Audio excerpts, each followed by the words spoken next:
Magandang araw mga kamags. Bago ko umpisa ng ating vlog, mini vlogs, nais ko lang pasalamat sa 5.3 thousand followers na sumusuporta sa ating Mags TV page.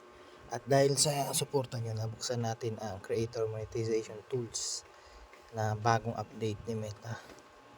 So makikita mo sa tools na to, unified na siya. Nandito na yung reels, videos, photos and text na mga earnings.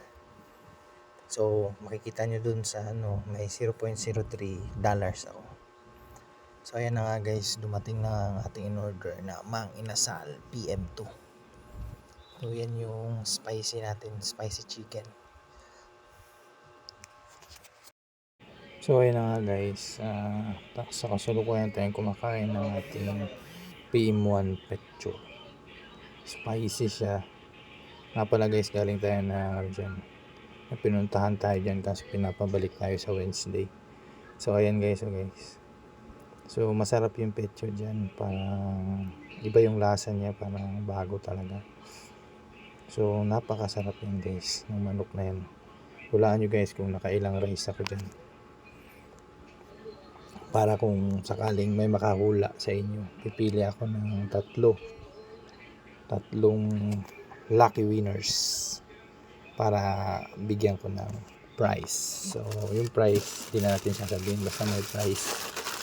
So ganyan lang muna guys, pa-price yung muna tayo. Sa mga gusto lang namang mag-join, so dapat naka-share yung bibigyan natin ng price. So ipipm ko siya at malalaman nyo kung anong price. So ganyan guys. Sa mga kapwa ko nga pala content creator, so ganito lang tayo lagi. Sana mapansin na tayo ng Meta algorithm para dumami na agad yung followers natin ulit. Tapos yung creator monetization tool, sana tuloy-tuloy lang siyang mag-earn hanggang sa magkaroon tayo na earnings na makapag-withdraw tayo ng $25. So sa creator monetization tools, hindi pala siya $100 na siya, $25 na yun para makakuha ka ng earnings mo, para pwede mo na ma-withdraw. So ganyan lang talaga guys,